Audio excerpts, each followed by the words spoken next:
हरिओम। स्वागत है आप सभी का इस गीता ज्ञान चर्चा में। हम अध्याय 8 पर हैं और आज 14वें श्लोक से प्रारंभ कर रहे हैं। तो अध्याय 8 के 14वें श्लोक में भगवान कहते हैं कि हे पार्थ, जो अनन्य चित्त से नित्य निरंतर मेरा स्मरण करता है, उस नित्य युक्त योगी के लिए मैं सुलभ हूं। जो अनन्य चित्त से नित्य निरंतर मेरा स्मरण करता है। अब एक बहुत ही गहरी बात भगवान यहां पर कह रहे हैं कि पहली बात यह है कि अनन्य चित्त।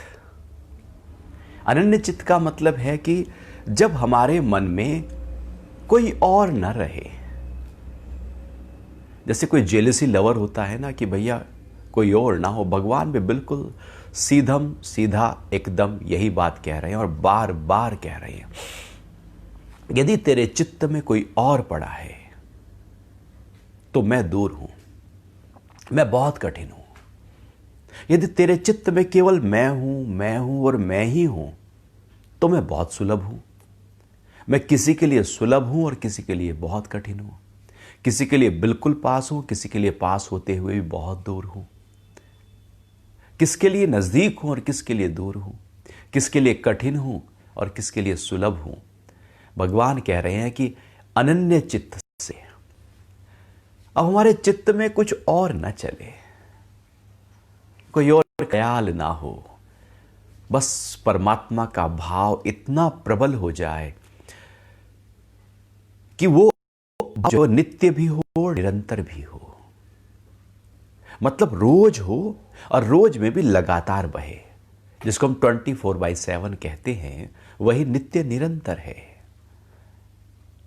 अर्थात एक भी क्षण, एक भी पल, एक भी पलक झपकने का भी इतना भी जो समय वो हमारे चित्त में किसी और के लिए ना हो। कोई पदार्थ ना हो, कोई वस्तु ना हो, कोई व्यक्ति ना हो, कोई धन, कोई पद, कुछ ना हो। लगातार प्रभु और केवल उसी का ही स्मरण हो रहा हो। अर्थात चित्त अब पूरी तरह से उस परम दिव्य पुरुष से भर गया हो, उस परम चेतना से ओतप्रोत हो गया हो।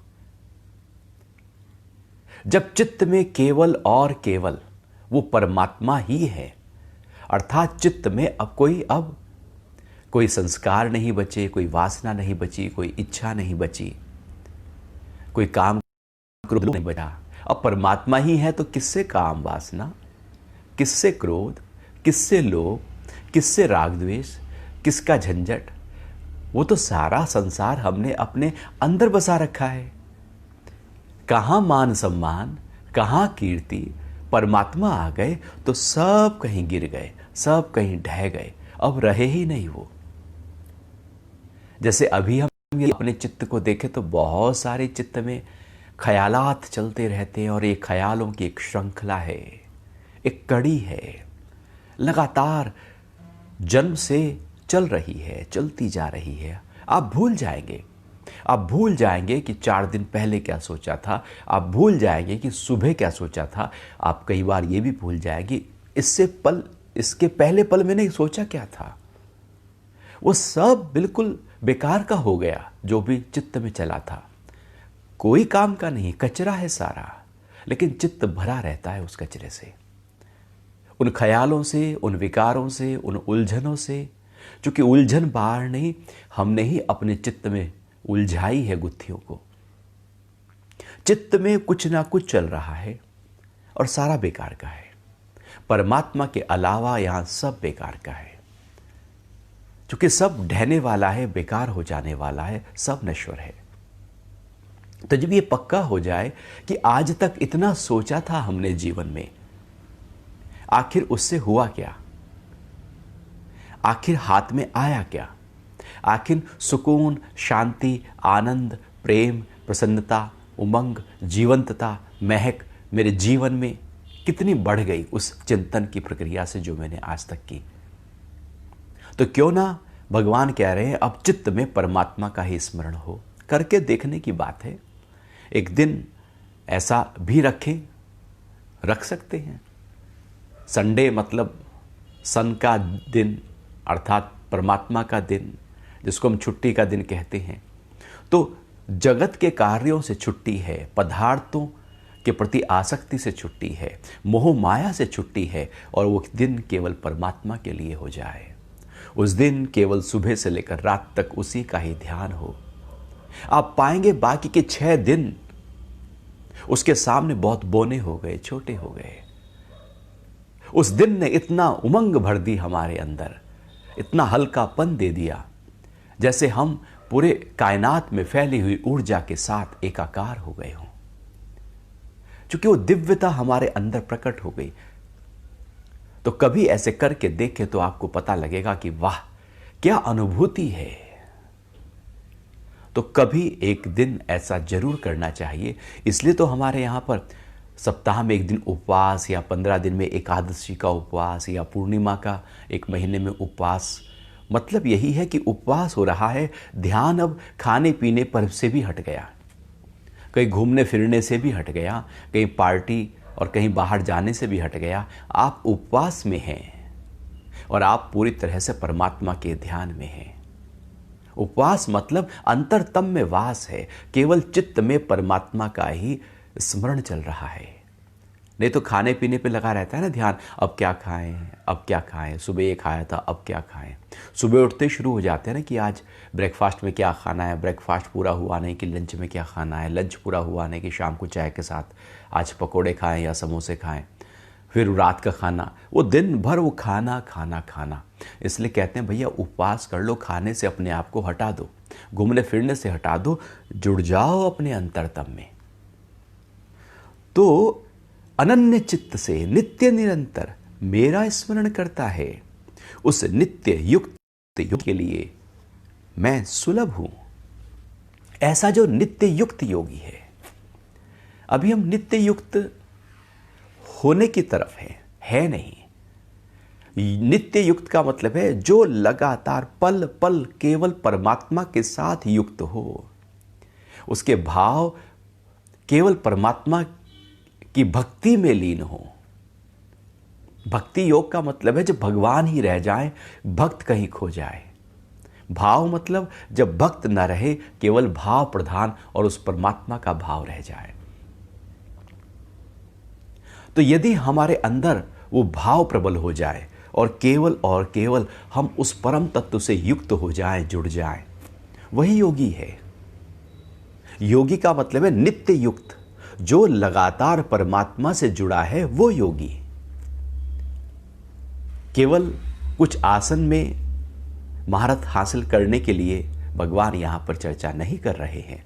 वो तो अंतरतम से लगाव कहां है, योग जुड़ा है या नहीं जुड़ा, लिंक, वो तार, वो पूरा संबंध कनेक्ट हुआ है या नहीं हुआ अपने ही अंतरतम से। तो यदि हो गया तो योगी, होने की प्रक्रिया हो रही है तो योग साधना हो रही है, और बाहर से जुड़े हैं तो भोगी। भीतर से जुड़ना योगी, बाहर से जुड़ना भोगी। तो भगवान कह रहे हैं कि उस नित्य युक्त योगी के लिए जो लगातार जुड़ा है अपनी आत्मा से, लगातार उसी भाव में है, उसके लिए मैं बहुत सुलभ हूं, सरल हूं। एकदम मैं उसके सामने उपस्थित हो जाता हूं या वो मुझे अनुभव करने लगता है। जो सरल होते हैं उनके लिए परमात्मा बहुत सुलभ होते हैं। जो चतुराई, चालाकी, होशियारी, मैनिपुलेशन और इसका उसका और कैसे भी करके अपना बड़ा कर लेना, दूसरे को नीचा दिखाना, अपने अहंकार में रहना, दबाना और अपने ही स्वार्थ में हमेशा बने रहना, आसक्त बने रहना, ऐसा व्यक्ति सरल थोड़ी होता है। सरलता का मतलब है जो भीतर से बह रहा है आत्म तत्व से, वही हृदय में है, वही बुद्धि में है, वही मन में है और वही कर्मों में है। अब भीतर बाहर एक हो गए हैं, जैसे नदी लगातार ऐसे बह रही है सरलता से, ऐसे ही जब अंतरतम से वो भाव, जो परम तत्व का भाव है, वो बाहर की तरफ बहे, तो समझना चाहिए कि सरल हो गए हैं हम। और जब सरल हो गए हैं तो सुलभ हो गए हैं हम। परमात्मा हमारे लिए बहुत सुलभ है। लेकिन वो अंतरतम से एक तार तब जुड़ेगा जब परमात्मा का निरंतर स्मरण होगा, नित्य निरंतर होगा, अनन्य चित्त से होगा। उसके अलावा रत्ती भर भी कोई और ख्याल नहीं होगा। अभी तो हमारे सारे ख्याल महत्वपूर्ण हैं। परमात्मा को तो परमात्मा की चर्चा, सत्संग, शास्त्रों का अध्ययन, गुरु का सानिध्य, ये सब टाइम पास की बातें हो जाती हैं। मिला तो मिला, ठीक है, नहीं तो ठीक है, चलो कुछ तो अच्छा काम कर लो एक दिन में। नित्य युक्त की बात भगवान ने ये कहा ही नहीं गीता में कि तुम 1 घंटा सत्संग करना। ऐसा थोड़ी कहीं कहा है। भगवान ये कह ही नहीं रहे हैं कि तुम दिन में 2 घड़ी के लिए बस सत्संग कर लेना, मतलब 48 मिनट 3 घड़ी सत्संग कर लेना, ऐसा तो कुछ भी नहीं कहा। वो तो जहां कहते हैं नित्य निरंतर कहते हैं, वो कहते हैं कुछ और नहीं, कुछ और नहीं चलेगा, वो चलेगा नहीं। तो यदि वो चलेगा नहीं, इसलिए तो कठिन है परमात्मा को पाना। विरला में कोई एक होता है, क्योंकि कठिन है। कठिन इसलिए है क्योंकि सबके चित्त में कुछ और पड़ा है, पड़ा ही है। एक ब्राह्मण है, उसके अंदर ज्ञान पड़ा है, शास्त्र पढ़े हैं, विद्वत्ता पड़ी है, वो उसी में ही उसका ही अहंकार पाले हुए है। एक वैश्य है, उसके अंदर धन पड़ा है, धन का व्यापार पड़ा है, उसके बढ़ाने की प्रक्रिया पड़ी है, उसको कैसे जोड़ लूं उसका भाव पड़ा है, कैसे कंजूसी के साथ उसको बचा लूं उसका भाव पड़ा है, कैसे वो कोई ना लेकर जाए उसका भाव पड़ा है। क्षत्रिय के अंदर अपनी वीरता का और बल का भाव पड़ा है, उसका अहंकार पड़ा है। शूद्र के अंदर सेवा का भाव पड़ा है। वो सब हम कहीं और उलझे पड़े हैं। अपने चित्त को टिकाना है उस परम तत्व में, तब वो परम तत्व सुलभ हो जाएगा हमारे लिए। तो ये 14वां श्लोक था। और आगे भगवान 8वें अध्याय के 15वें श्लोक में कह रहे हैं कि परम सिद्धि को प्राप्त महात्मा मुझको प्राप्त होकर दुखालय व अशाश्वत पुनर्जन्म को प्राप्त नहीं होते। परम सिद्धि को प्राप्त महात्मा मुझको प्राप्त होकर। परम सिद्धि क्या है यहां पर? एक तो पदार्थों की सिद्धि है, जगत की सिद्धि है कि भैया जो हम चाहते हैं वो हो गया तो बस सिद्ध हो गया काम। तो इसलिए हम देवता की पूजा करते हैं, करनी चाहिए, लेकिन वो कार्य की सिद्धि के लिए करते हैं। हम कुछ कार्य सिद्ध कराना चाहते हैं। हम बाहर अपने आप को हमेशा लगाए हुए हैं और किसी ना किसी एजेंडे में अपने आप को रखा हुआ। कोई ना कोई हमारे अंदर एजेंडा खड़ा है, कोई वासना खड़ी है, हमेशा खड़ी है। बुढ़ापा हो शरीर का तब भी खड़ी है। कुछ पा लेने की इच्छा हमारे अंदर खड़ी है।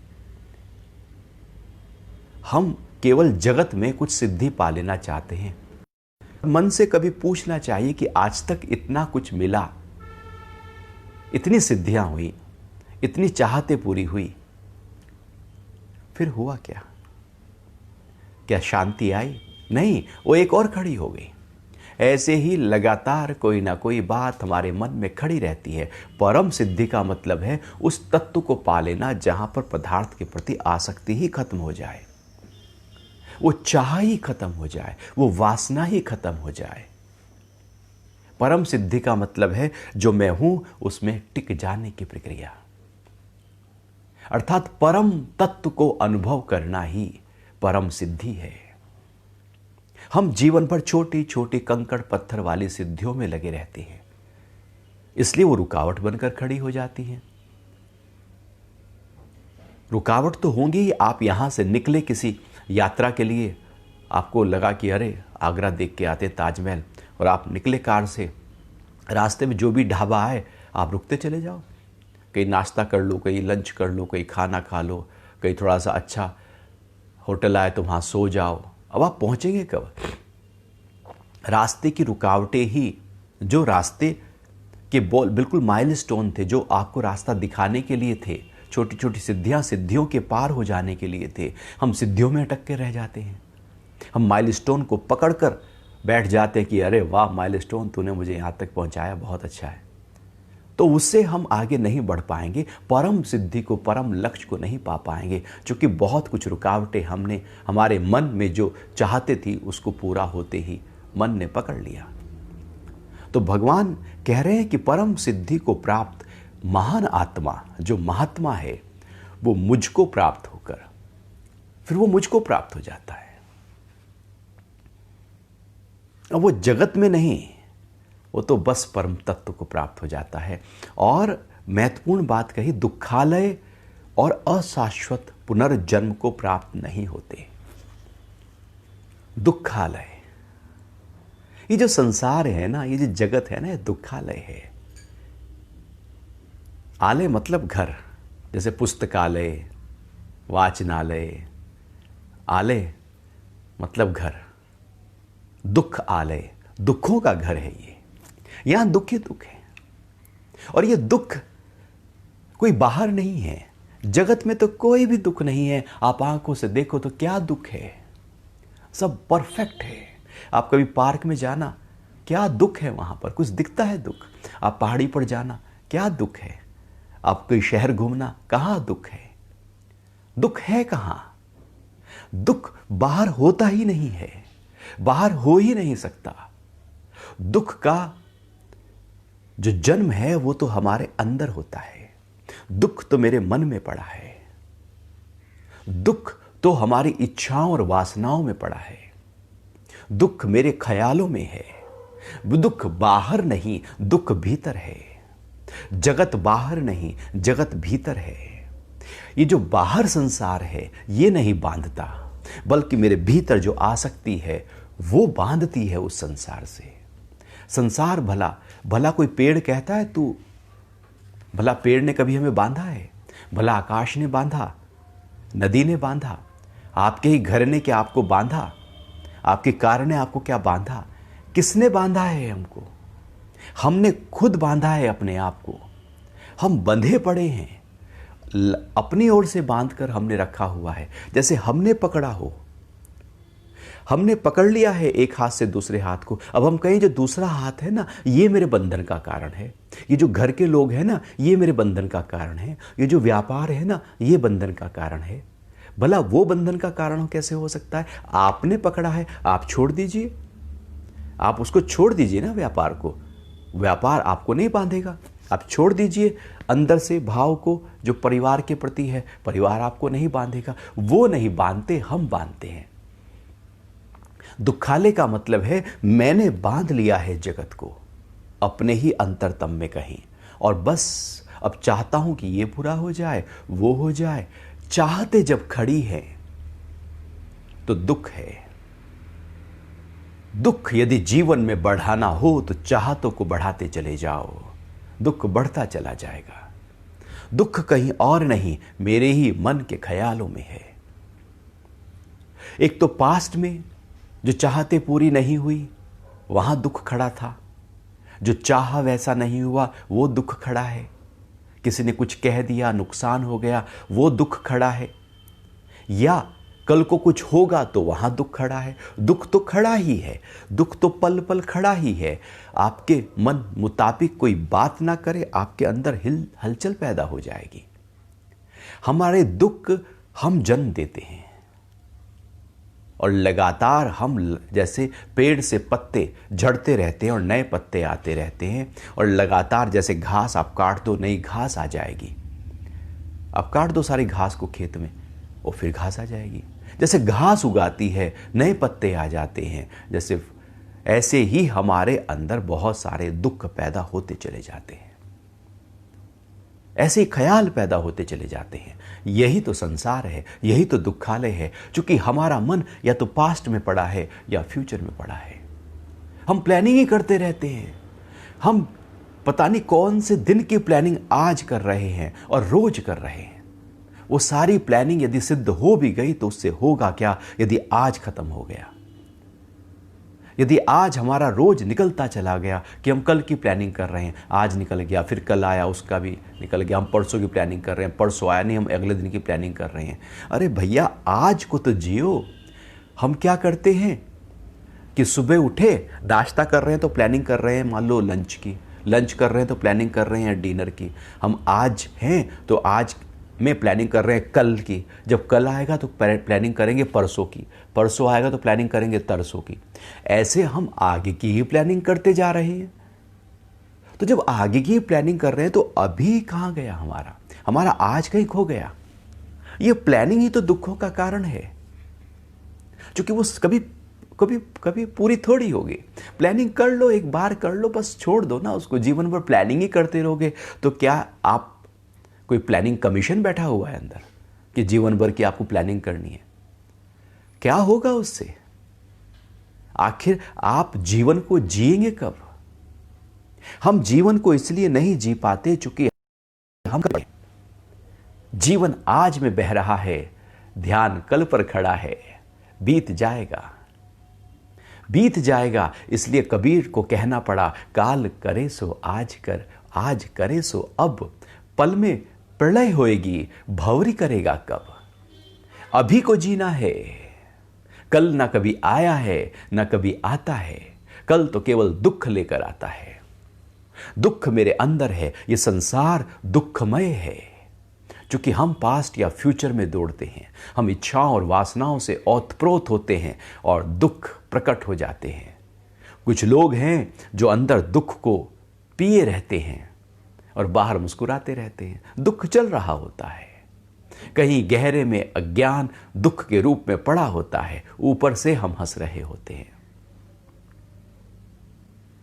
और अक्सर जो लोग हंस रहे होते हैं, कई बार तो इसलिए उनके लिए गाना बहुत अच्छा बना था कि तुम इतना क्यों मुस्कुरा रहे हो, क्या गम है जिसको छिपा रहे हो। ये संसार ही गम से भरा हुआ है, दुख से भरा हुआ है। यदि यहां रहोगे तो दुख है, यदि उस परम सिद्धि, परम तत्व, उस महान जो आत्म तत्व है उसको अनुभव करोगे तो कोई दुख नहीं। दुख उसके लिए बना है जो यहां पदार्थ में जीता है, जो जगत में जीता है। दुख उसके लिए नहीं जो जगदीश में जीता है। तो ये दुखालय है और अशाश्वत है। ये हमेशा रहने वाला नहीं है कुछ भी। जो भी है जाएगा, यहां सब जा रहा है। जो पैदा हुआ मरेगा, जो बना मिटेगा, जो बड़ा हुआ वो छोटा हो जाएगा। यहां घटने और बढ़ने की प्रक्रिया चल रही है। जो साइकिल का पहिया ऊपर है वो नीचे आएगा। एक चाक की तरह घूम रहा है चक्र, लगातार ऐसे ही हो रहा है। अशाश्वत है, मिट जाएगा। और हम सारा स्टेक वहां दिया हुआ है, हमने वो शेयर खरीद लिए जो डेटोरिएट हो रहे हैं, रोज गिरते जा रहे हैं, गिरते जा रहे हैं, गिरते जा रहे हैं। सारा इन्वेस्टमेंट वहां किया जा रहा है जहां पर रोज रोज नुकसान हो।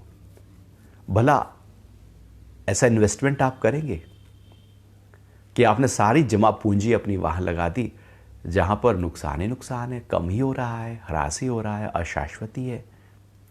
भगवान कह रहे हैं ये अशाश्वत है, डेटोरिएट हो रहा है, ह्रास हो रहा है। जीवन का ह्रास तो हो ही रहा है। रोज मृत्यु की तरफ एक यात्रा चल रही है। शरीर पल पल बूढ़ा होता जा रहा है। यहां सब बीत रहा है, यहां बाहर भी बीत रहा है, ये शरीर बीत रहा है। ये अशाश्वत है। कहां पकड़े बैठे हो इसको? यही तो दुखों के कारण है, यही तनाव है, यही क्रोध है, यही चिड़चिड़ापन है, यही प्रसन्नता को खा जाने के कारण है।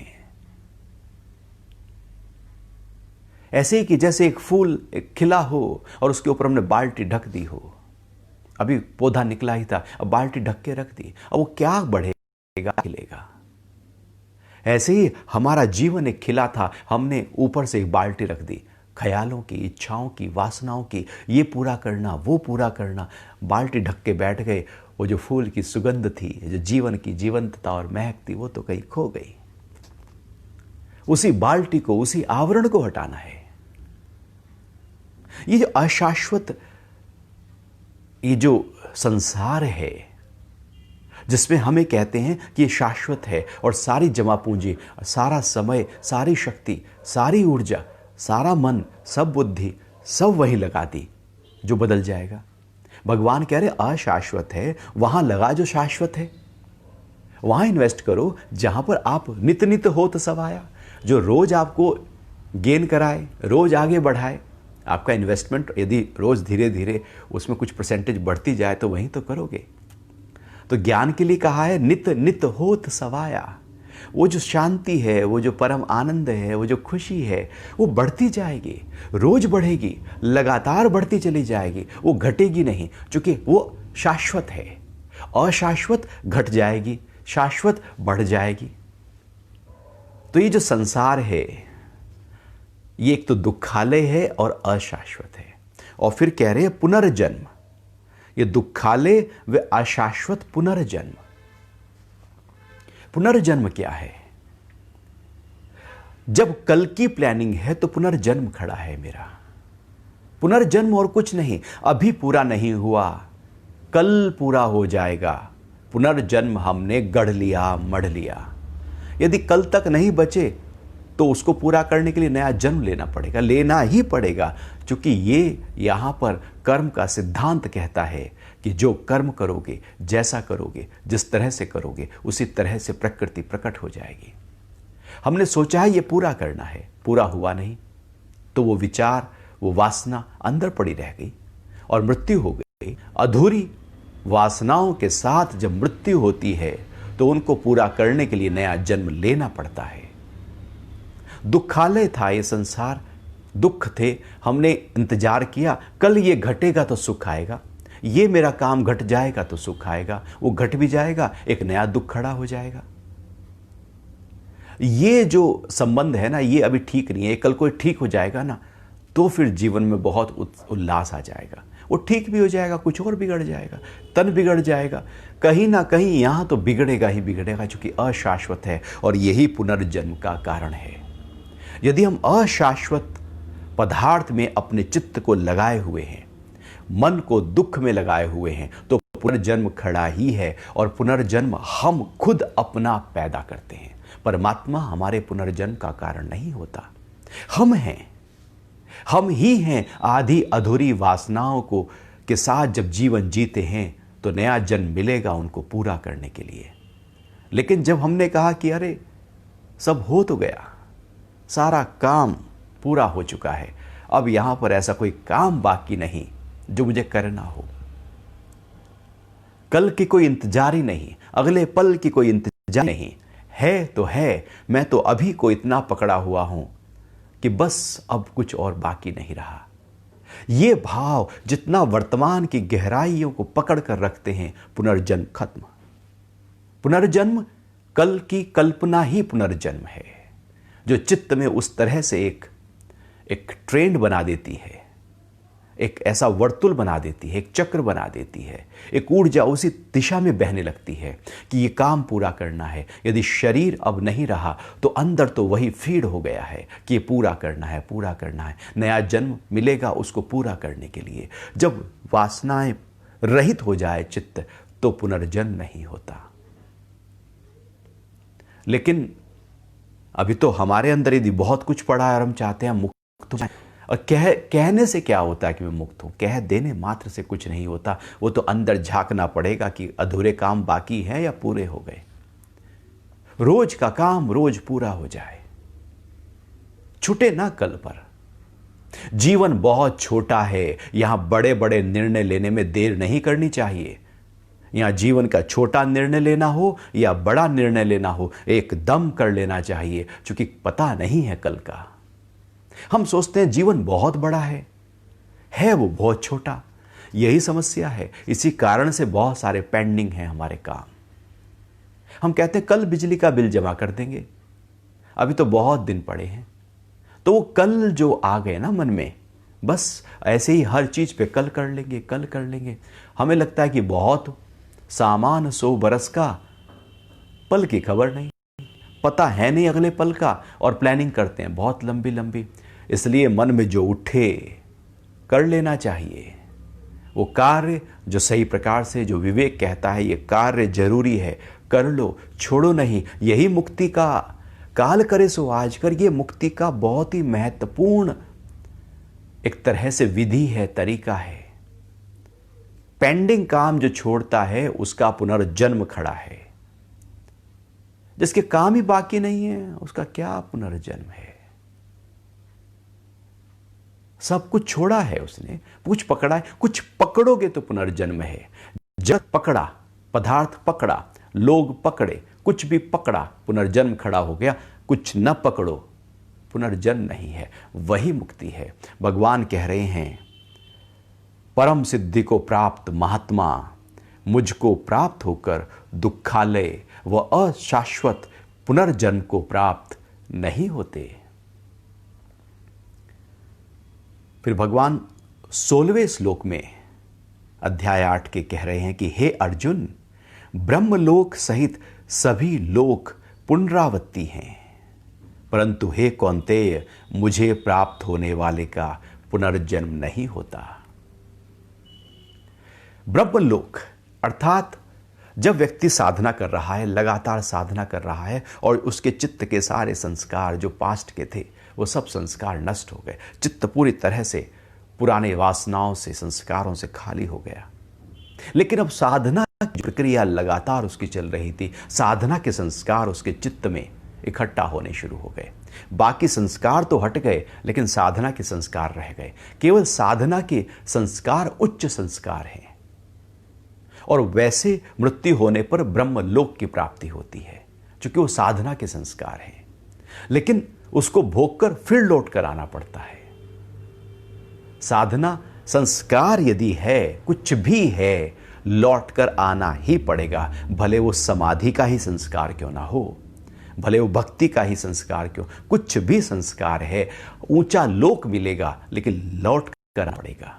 लेकिन जब चित्त पूरी तरह से संस्कारों से खाली हो जाए, अब साधना का भी संस्कार ना रहे, वो तब होगा जब भगवान ने कहा कि नित्य निरंतर अनन्य चित्त से जो मेरा स्मरण करता है उसके सब कुछ साफ हो जाता है और केवल परमात्मा और परमात्मा का ही ध्यान जब वो ध्याता रहता है उसका पुनर्जन्म नहीं होता। जब आत्म भाव में टिक गए हैं तो पुनर्जन्म है नहीं। ऊंची अवस्था में रहने से पुनर्जन्म नहीं है, अन्यथा पुनर्जन्म खड़ा ही है।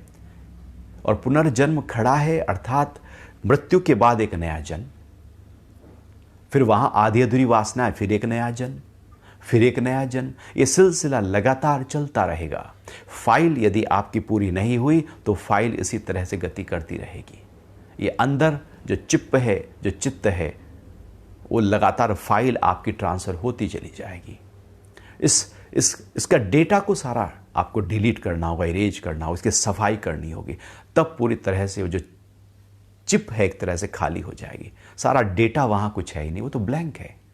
उस ब्लैंक में कुछ है ही नहीं। कुछ हो तो आगे बढ़ें, कुछ डेटा हो तो उससे बहुत कुछ आगे बढ़ा जा सकता है। अब डेटा ही नहीं रहा किसी पेन ड्राइव में, किसी चिप में, तो फिर तो खाली हो गया, ब्लैंक हो गया। ऐसे ही जो चित्त है, जब सारा डेटा साफ हो जाए, वहां से डिलीट हो जाए, इरेज हो जाए, उस परम दिव्य पुरुष की याद में वो सब डिलीट हो जाता है। लगातार उसका ध्यान जब होता है फिर पुनर्जन्म नहीं होता। अब एक 17वां श्लोक बड़ा महत्वपूर्ण श्लोक, बहुत ही ऊंची बात। भगवान कह रहे हैं कि ब्रह्मा का एक दिन 1000 युग की अवधि वाला और एक रात भी 1000 युग की अवधि वाली होती है। जो पुरुष इसको तत्व से जानते हैं वे योगी जन काल के तत्व को जानने वाले हैं। अब भगवान काल की बात कर रहे हैं। समय क्या है? समय को समझना मुक्ति के लिए बहुत जरूरी है। मुक्ति के साथ ही एकदम भगवान ने काल की बात कह दी, क्योंकि ये जो पदार्थ है ये सब काल से बंधा हुआ है। जो भी पैदा हो गया वो काल से बंध गया। ये सृष्टि उत्पन्न हो गई, काल से बंध गई। काल से बंधने का मतलब है कि अब वो खत्म होगी ही होगी, डेटोरेट होगी ही होगी, उसमें ह्रास होना ही है। काल वहां पर अपना प्रभाव दिखाएगा ही दिखाएगा। समय आ गया वहां पर, पैदा होते ही अब वो धीरे धीरे नीचे की तरफ गति कर रहा है। कुछ भी हो, जन्म हुआ मौत की तरफ गति कर रहा है, पैदा हुआ नष्ट की तरफ गति कर रहा है, सृष्टि उत्पन्न हुई, धीरे धीरे धीरे धीरे वो कई अरब साल में खत्म हो ही जाएगी, हो ही जाती है। यहाँ कुछ जो उत्पन्न हो गया है वो काल से बंध गया है, और जो चीज काल से बंध गई है वो खत्म होगी ही होगी। और ये जो काल है ये सबके लिए अपना अपना है, सबके लिए एक जैसा नहीं होता। ये काल ऐसा नहीं कि जो घड़ी है और उस घड़ी में जो समय घूम रहा है वो ही सबका अपना समय है, नहीं। आप कभी देखना, कुछ समय ऐसा होता है हमारे साथ जो एकदम बीत जाता है, कुछ समय ऐसा होता है कि जो बिताने से भी नहीं बीतता, वो खड़ा रहता है। आप कभी इंतजार करना, मान लो एक घर में बच्चा है, उसका 12th का रिजल्ट आने वाला है और आज ही आने वाला है, सुबह से लेकर और वो दोपहर तक उसका जो टाइम है 3 घंटे का, वो 3 घंटे नहीं, न जाने कितना लंबा टाइम, एक एक सेकंड उस पर वो अनुभव करेगा, वो फील करेगा उस सेकंड को। वो थोड़ा सा टाइम भी उसके लिए बहुत बड़ा हो जाएगा। और जैसे दुख में होता है, कोई भी दुख की घड़ियां हों, दुख के पल हों, वो बहुत बड़ा होने लगता है। इंतजारी बहुत बड़ी हो जाती है। किसी के लिए 5 मिनट इंतजार करके देखो, देखो मन में करेगा अरे कितनी देर हो गई इंतजार करते हुए। वो 5 मिनट कभी बहुत बड़ा दिखने लगता है, कभी 1 मिनट ही इतना बड़ा दिखने लगता है, वो भारी हो जाता है। और कभी घंटों निकल जाते हैं, दिनों निकल जाते हैं, महीनों निकल जाते हैं, साल निकल जाता है। अब लॉकडाउन के बाद 1 साल निकलने वाला है, पता नहीं कैसे निकल गया। कभी तो समय एकदम ऐसे बीत जाता है और कभी बिताए नहीं बीतता। तो समय बाहर सबके लिए एक जैसा थोड़ी होता है। समय बाहर है ही नहीं, समय भीतर है हमारे। सबका अपना अपना काल होता है, जैसे सबका अपना अपना जगत होता है, संसार होता है। पति और पत्नी का संसार एक नहीं होता, 2 होते हैं।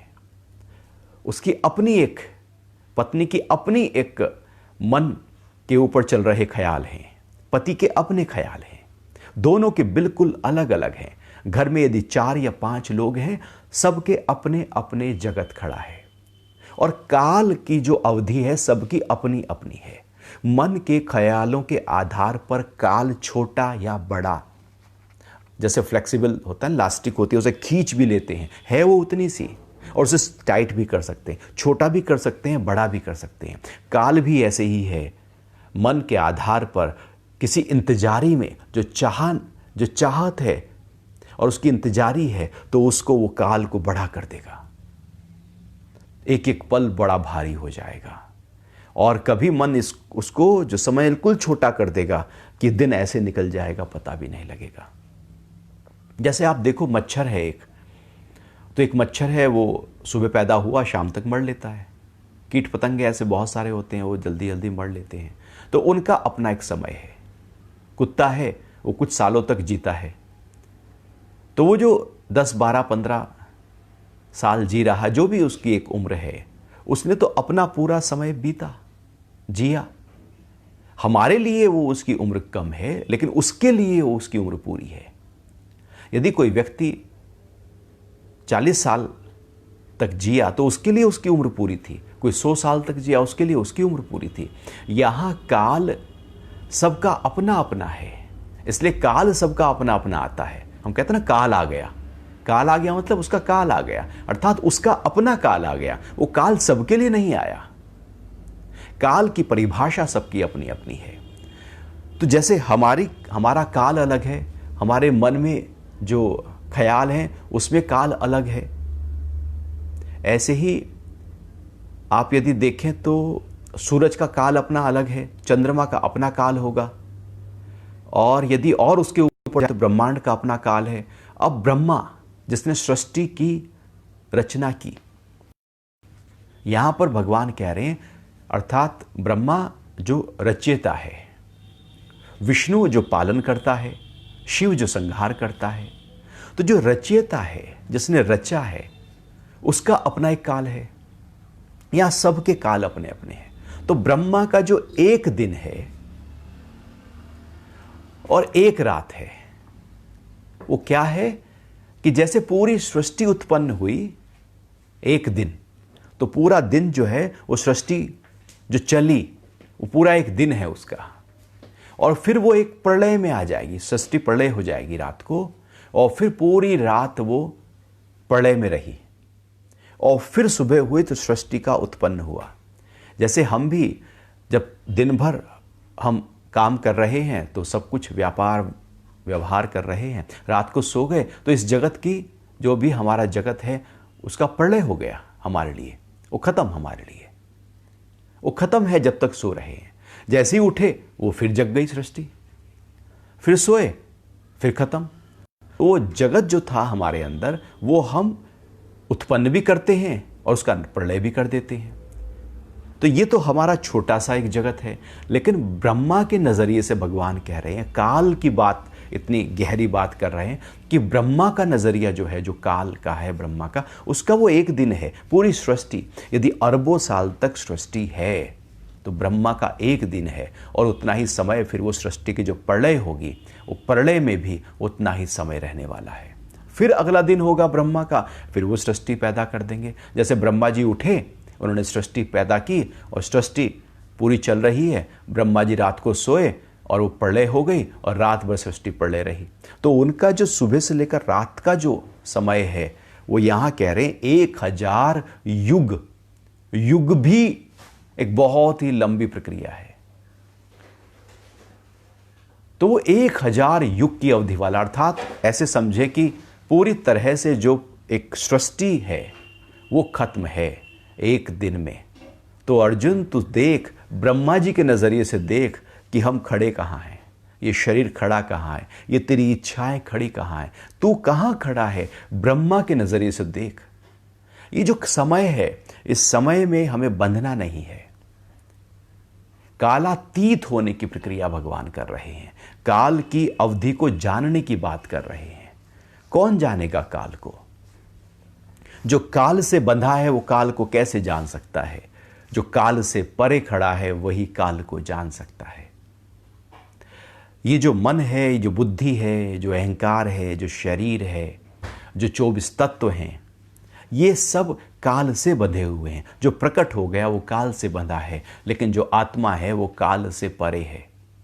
जब हम आत्मा में होते हैं तो काल को जानने वाले होते हैं, लेकिन जब हम बॉडी कॉन्शियसनेस में होते हैं तो काल से बंधे होते हैं, और जिसमें बंधे होते हैं उसको जान नहीं सकते।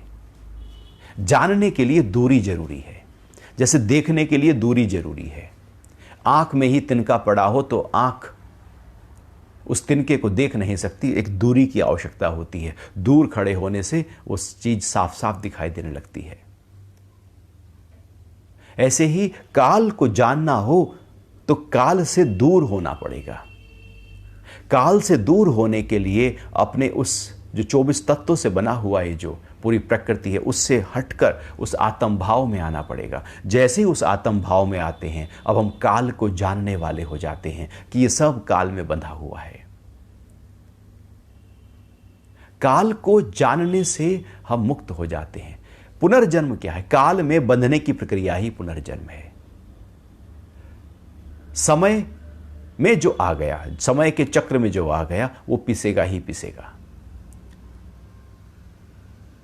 चलती चाकी देख कर दिया कबीरा रोए। तो ये जो चक्र है लगातार चल रहा है, उसके बीच में जो आएगा वो पिसेगा ही पिसेगा। वो काल चक्र में फंस गया। लेकिन जो धुरी पर खड़ा हो गया, बिल्कुल बीचों बीच दो धुरी पर, जो चक्र से बाहर हो गया, वो कभी नहीं पिसता। चक्र में है, समय चक्र में है तो पिसेगा, अर्थात जन्म है मृत्यु है, जन्म है मृत्यु है, एक चक्र लगातार चलता रहेगा। लेकिन जो धुरी पर खड़ा हो गया वो समय चक्र से बाहर हो गया, या यूँ कहें जो आत्म भाव में आ गया वो समय चक्र से बाहर हो गया। उसके बाद वो काल जो है उसका कुछ बिगाड़ नहीं सकता। अब काल को जानने वाले हो गए हम। अभी तो काल में उलझे हैं, काल में फंसे हैं, काल में अटके हैं। समय समय समय हम टाइम मैनेजमेंट ही करते रहते हैं। भगवान टाइम मैनेजमेंट की बात नहीं, बल्कि टाइम से ही ऊपर उठ जाने की बात कर रहे हैं। और यदि हम टाइम को देखें तो टाइम तो हमने बनाया और सूर्य के अनुसार हमने बना लिया। अब यदि हम धरती पर हैं तो वहां कहते हैं कि भैया दिन हो रहा है, रात हो रही है। अब सूरज के पास चले जाओ, वहां ना रात होती है ना दिन होता है, वो तो एक जैसा खड़ा है। अर्थात जितना नीचे आओगे उतना काल में बनते चले जाओगे, जितना ऊपर जाओगे उतना काल से परे होते चले जाओगे। ये घड़ी, ये समय, ये सेकंड, ये मिनट, ये घंटे, ये दिन, ये सब सप्ताह, महीने, साल, वो तो हमने बना दिए। काल बीतता नहीं है, वो तो जू का त्यों ऐसे ही खड़ा है। कालो न यातो वयमेव याता, ये काल कभी नहीं बीतता, वो जू का त्यों खड़ा है। जो उसमें लोग आते हैं वो बीतते जाते हैं, वही बीतते जाते हैं। जिसमें जो भी आ गया वो पिसता चला जाता है, चक्की तो जू की तू खड़ी है। काल जू का त्यों हजारों लाखों अरबों साल से खड़ा है, जो उसके बीच में आ जाता है वो पिसता चला जाता है। भगवान कह रहे हैं काल को जानो, काल से परे होकर ही पुनर्जन्म से छूट सकते हो, जन्म मरण से छूट सकते हो। यदि काल को नहीं जाना तो छूटना मुश्किल है। इसलिए आत्मा को कालातीत भी कहा जाता है। जो 3 गुण सत्व रज तम में फंसा है वो काल से बंधा है। जो त्रिगुणातीत है वही कालातीत है, वही काल से परे है। तो इस तरह से ये 17वां श्लोक बड़ा ही समय को जानने वाला था। समय के छोटा बड़ा सबका अपना अपना होता है कैसे। और ध्यान में जब आप होते हैं, कभी आप देखना आपको समय का भान नहीं होता। जैसे रात को नींद में भान नहीं होता कि क्या समय हुआ है, ध्यान की गहराइयों में भी आपको समय का पता ही नहीं लगता कि क्या समय हुआ है, कहाँ बैठे हो, सुबह है, शाम है, दोपहर है, दिन, वार, तारीख, त्योहार, कुछ नहीं पता होता ध्यान की गहराई में, चूंकि वहां पर हम काल से परे जा चुके होते हैं। और यदि हमारे ध्यान में काल खड़ा है तो ध्यान भी हुआ ही नहीं है। ध्यान है काल से बाहर जाने की प्रक्रिया। अभी आपके कोई प्रश्न उठ रहे हो तो उससे बात कर सकते हैं।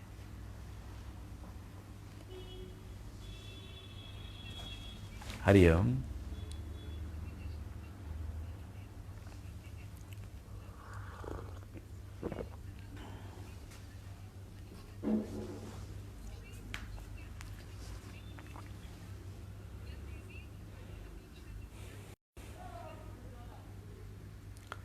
चमत्कार और दैवीय कृपा की अपेक्षा रखना नासमझी है क्या? चमत्कार क्या होता है? क्या है चमत्कार? चमत्कार कुछ होता थोड़ी है। जो आपकी पहुंच में ना हो उसे आप चमत्कार कहते हैं। प्रकृति अपने नियमों से बंधी हुई है। गुरुत्वाकर्षण का यह नियम काम करेगा। अब इसके विपरीत क्या होगा? जो प्रकृति अपने नियमों से बंधी हुई है, जो नियंता भगवान ने कहा, वो वैसा ही चलने वाला है। हां, आपकी पहुंच में नहीं था, आपके नजरिए में नहीं था, आप उसको चमत्कार कहते हैं। आपके लिए नहीं है लेकिन वो हो सकता है, वो आपके लिए चमत्कार हो गया। तो हम चमत्कार में और कहें कि दैवीय कोई कृपा हो जाएगी, तो फिर हम उस इंतजार में यदि बैठे हैं तो समझो कि हम अपने आप को आलस्य की तरफ लेकर जा रहे हैं। जब आप कर्मठ हो जाते हैं तो सारे काम सिद्ध होने लगते हैं और चमत्कार हो जाता है। चमत्कार क्या है? कार्य बहुत ही अनूठे और कर्मठता से किया गया है और जब वो सिद्ध हो जाए तो वो चमत्कार के रूप में प्रकट हो गया। दैवीय कृपा हो जाए। दैवीय कृपा क्या है? मेरे ही कर्मों के प्रारब्ध प्रकट हो गए हैं। वो दैवीय कृपा कुछ और नहीं है। हमारे ही कर्मों के फल जब शीघ्रता से प्रकट होने लगे उसको हम दैवीय कृपा कहते हैं। लेकिन वो कर्मों के फल मेरे ही हैं, वो किसी और के नहीं हैं। ऐसा नहीं कि किसी और ने अच्छा कर्म किया था फल आपको मिल जाए। दैवीय कृपा भी कुछ नहीं कर सकती। जो आपके साथ हो सकता है, आपका पात्र ही 1 किलो का है, 1 लीटर का है, तो उसमें 2 लीटर का दूध कैसे आएगा? 2 लीटर दूध आ नहीं सकता। दैवीय कृपा क्या करेगी उसमें? आपका पात्र जो है वो उसी को ही भर सकती है। दैवीय कृपा भी आपके लिए तभी फायदेमंद है जब हम कर्मठ होकर कार्य कर रहे हैं। तो जब हम कार्य कर रहे हैं तो उसका जो फल है, जैसे ही हम दैवीय भाव में रहते हैं उसका फल प्रकट होने लगता है। बस इतना ही है। तो किसी दैवीय कृपा और चमत्कार के इंतजार में हमको नहीं रहना चाहिए। ये एक आलस्य की तरफ ले जाने की प्रक्रिया है। दैवीय कृपा मन की शांति के लिए हो, आनंद के लिए हो, प्रसन्नता के लिए हो, स्वास्थ्य के लिए हो। बाकी सिद्धि जो चमत्कार जिसकी बात कर रहे हैं वो आप कर्म योग भगवान कहते हैं। आप कर्मठता के साथ जो भी हमारे कर्तव्य कर्म हैं उसको सत्य निष्ठा के साथ आप करते चले जाओ, जीवन में सारे चमत्कार आपको मिलते चले जाएंगे। और महर्षि पतंजलि ने इन चमत्कारों को विभूति कहा है। जब आप साधना में होते हैं वहाँ भी बहुत सारे चमत्कार, बहुत सारी सिद्धियाँ प्राप्त होती हैं। अणिमा, महिमा, लघिमा, गरिमा, प्राप्ति, प्राकम्य, सित्तो, विशित्तो, अष्ट सिद्धियाँ प्राप्त होती हैं और अनेक प्रकार की विभूतियाँ प्राप्त हो जाती हैं। लेकिन पतंजलि कहते हैं वो रुकावट है, छोड़ देना, उन चमत्कारों में नहीं फंसना, कंकड़ पत्थर हैं, आगे बढ़ जाना। यदि हमें उन चमत्कार की तलाश है, इंतजारी है, तो इसका मतलब है कि वो चमत्कार यदि घटेगा हमारे जीवन में तो हम उसके आसक्त हो जाएंगे, हम फंस जाएंगे, उससे पार नहीं जा पाएंगे। किसी भी कर्म का फल यदि घट जाए तो उसमें आसक्त ना हो जाओ। यदि आसक्त हो गए तो आगे के कर्म रुक जाएंगे। आप कर्मठ होते जाओ, हमेशा कर्म करना ही है। ऐसा कोई समय नहीं होता जब हम कर्म नहीं कर रहे होते, लेकिन वो कर्म पूर्णता के साथ, एकाग्रता के साथ, तन्मयता के साथ, उल्लास और उत्साह के साथ करते जाओ। जीवन में सारे चमत्कार प्रकट हो जाएंगे। और जो है नहीं भाग्य में, उसको यदि लाना चाहोगे तो वो फिर नुकसान होगा, उसका फिर खामियाजा, उसका फिर फल आपको भोगना पड़ता है। क्योंकि जो था नहीं वो आपने किसी भी तरीके से जोर जबरदस्ती ले लिया, आपके भाग्य में नहीं है, वो चला जाएगा। आपके लिए वो चमत्कार कुछ नहीं, आपके लिए चमत्कार वही है जो आपके भाग्य में है और आपके कर्मों के आधार पर है, वही प्रकट हो गया, वो चमत्कार है। बाकी यहाँ कोई चमत्कार असलियत में होता ही नहीं है।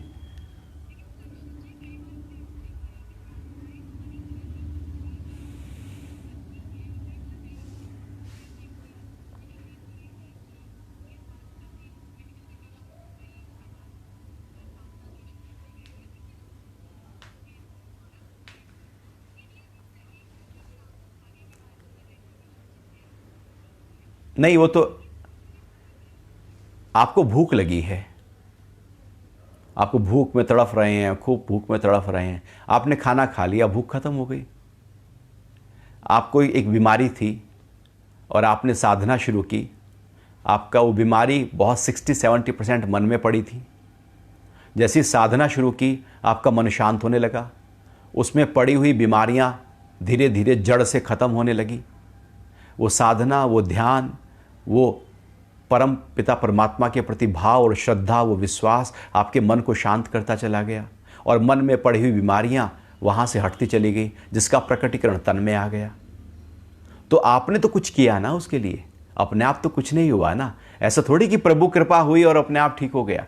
आपने कुछ मंत्र जाप किया, आपने कुछ किया, आपने ध्यान किया, आपने स्मरण किया, तो मन में पड़ी हुई बीमारियां शांत हो गई, बॉडी एनर्जी जो है वो बैलेंस हो गई, ऊर्जा बहुत ही उच्च स्तर पर बहने लगी, मन ठहर गया। और चूंकि शरीर और मन आपस में जुड़े पड़े हैं, शरीर को छोटा करते जाओ, छोटा करते जाओ, छोटा करते जाओ, सबसे छोटा भाग मन कहलाता है और मन का जो स्थूल भाग है वो तन कहलाता है। तन और मन आपस में जुड़े पड़े हैं, एक स्थूल पक्ष है, एक बहुत ही सूक्ष्म पक्ष है।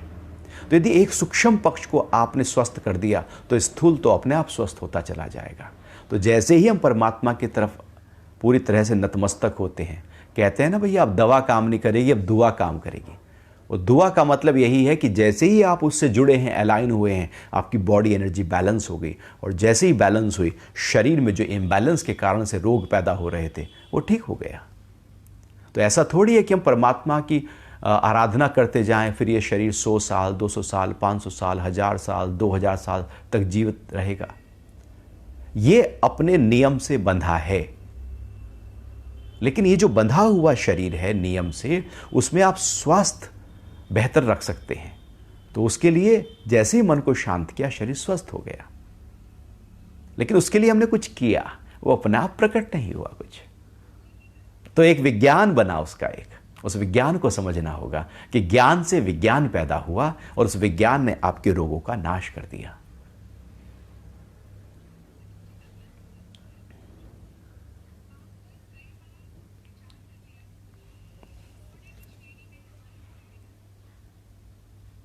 पुण्य की श्रेणी का कर्म तो केवल वही है कि सबकी भलाई का भाव हो। पुण्य की श्रेणी का मतलब है कि जहां पर किसी के लिए हिंसा ना हो, झूठ ना बोलना हो, चोरी ना करना हो। जैसे जैसे हम दिव्यता में अपने आप को लेकर चले जाते हैं, जैसे जैसे स्व के भाव में टिकने लगते हैं, वही पुण्य हो जाता है। पुण्य अंतर्मुखी यात्रा है, पाप बहिर्मुखी यात्रा है। किसी को कष्ट पहुंचाना, हिंसा में रहना, ये पाप है। और अहिंसा अर्थात प्रेम के भाव में अपने आप को बनाए रखना, उसके लिए हम कुछ नहीं कर रहे हैं, हम खुद ही प्रेम के भाव में हैं। तो जो भी मेरे संपर्क में आएगा उससे प्रेम ही करेंगे, वो पुण्य है। तो हम झूठ बाहर बोलते हैं, लेकिन सत्य का भाव मेरे भीतर हमेशा रहता है। तो जब हम भीतर की तरफ यात्रा कर रहे हैं वो पुण्य है। जब बाहर की तरफ स्वार्थ के कारण से यात्रा कर रहे हैं वही पाप है, क्योंकि वो बांध लेगा। तो इसलिए जितने भी ध्यान की क्रियाएं हैं, साधना की क्रियाएं हैं, या जीवन को इस तरह से जीना कि किसी को हम कष्ट ना पहुंचाएं, किसी के हितों को हम डिस्टर्ब ना करें, किसी के मन को हिलाएं नहीं, किसी के अधिकारों को छीने नहीं, बस हम पूरी तरह से अपने कर्तव्य कर्मों के साथ में, अच्छे भाव के साथ में, अच्छे ख्यालों के साथ में, अच्छे निर्णयों के साथ में मित्रवत व्यवहार करते हुए जीवन को जीते चले जाएं, वही पुण्य है। और वही पुण्य कर्म भगवान ने बार बार कहा कि वो आपको परम तत्व तक ले जाएंगे। यहाँ पुण्य कर्म का मतलब केवल इतना नहीं कि आपने दान कर दिया तो दान कर दिया पुण्य नहीं, क्योंकि वहां पर दान कहीं ना कहीं पाप खड़ा है। मन में कहेगा अरे मैंने तो दान किया, अब पाप भी कर सकता हूँ, या मैंने पाप किया था इसलिए दान करूंगा, मैं गंगा नहाऊंगा क्योंकि मैंने पाप किया था, मैंने पाप धोना है। तो वो जो पुण्य है, जो बाहर का है, वो पाप के आधार पर खड़ा है कहीं ना कहीं। एक पुण्य ऐसा है जिसका आधार पाप है ही नहीं। एक पुण्य पाप के आधार पर खड़ा है, एक पुण्य पाप और पुण्य से ऊपर उठाने के लिए खड़ा है। तो जो पुण्य ऐसा है जो अंतर्मुखी यात्रा का है, हमें उसमें आना है। बाहर के जो पुण्य यदि हम कर्म देखें तो जो भी सबके लिए आप धर्मशाला बना रहे हैं पुण्य कर्म है, आप प्याऊ लगवा रहे हैं पुण्य कर्म है, आप पढ़ाई करवा रहे हैं पुण्य कर्म है, आप कहीं अच्छी संस्थाओं को दान कर रहे हैं पुण्य कर्म है। अर्थात किसी और के लिए सोच रहे हैं, समाज के लिए सोच रहे हैं, प्रकृति के सोच रहे हैं, और वहां पर अपना योगदान दे रहे हैं, तन से, मन से, धन से, समय से, जो भी है वो सब पुण्य कर्म है। अर्थात आपके द्वारा जो भी कुछ सराहनीय कार्य जगत के लिए हो रहे हैं वो पुण्य कर्म है, और हमें जरूर उनमें जाना चाहिए। उससे हमारे पाप कर्म काफ़ी हद तक कम होते चले जाते हैं, शांत होते चले जाते हैं, और फिर एक भाव ऐसा उठता है कि वो कर्म करते करते हम अपने उस दिव्यता में टिक जाते हैं। इसलिए तो गवर्नमेंट भी कहती है CSR करो भाई, कंपनी को कहती है CSR करो, और 2% तो दो। हम सब अपना अपना अपना अपना में लगे हुए हैं, सबके लिए जहां से हम ले रहे हैं उसके लिए तो हम सोचते ही नहीं हैं। तो पहले हमारे यहाँ कहा जाता था कि 10वां हिस्सा जो भी आप कमाते हैं किसी ना किसी दान के रूप में जरूर लगा दें, अर्थात वो सबकी भलाई के लिए हो। जो गीता में भगवान पहले ही 3 अध्याय में यज्ञ की बात है, भलाई का भाव तो उपजे ना हमारे अंदर, वही पुण्य है। हम तो अपने में ही लगे रहते हैं, सबकी भलाई का भाव कहाँ उठता है। जो अपने में लगा रहा है वही दुखी है, जो सबकी भलाई के भाव में लगा रहा है वही सुखी है। सुख और दुख की परिभाषा इतनी ही है, जो अपने में लगा है उसको दुख आएगा ही आएगा, सुख भी आया दुख भी साथ साथ आ जाएगा। जो सबकी भलाई में लगा है वो सुख और सुखद अनुभूति के साथ अपने जीवन को लेकर चलता है।